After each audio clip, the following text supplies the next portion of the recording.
Hey guys, today we're going to talk about John 3. In John 3 is a pretty famous verse, John 3:16. For God so loved the world that he gave his only begotten Son, that whoever believes in him would not perish but have eternal life.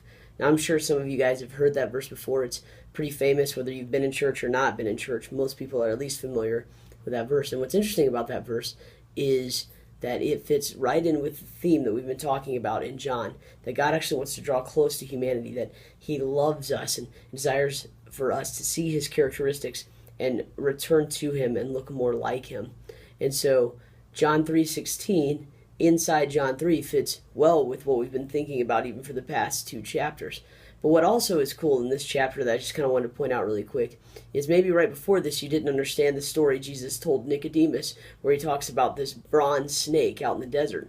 And what happened was in the time of Moses, when he was leading the people of Israel out of the desert, God got angry at the Israelites. And when he got angry, he sent snakes amongst their camp. And they actually bit all the people. And a lot of people were going to die because of these venomous snakes. And so God talked to Moses and told Moses that if Moses would build a bronze snake in the middle of the camp and the people would look to it, God would consider that faith from the people and he would actually save them so they wouldn't die from the snakes. And what Jesus is saying here is in this moment is, I've come that when people look on me, when people trust me, I could actually save them out of the stuff that's going to destroy them one day. And so that's kind of a cool story that I didn't know if you picked up on. Anyway, this week, continue to look through John 1 through 5 and pray and ask God to show you how he's moving in your life.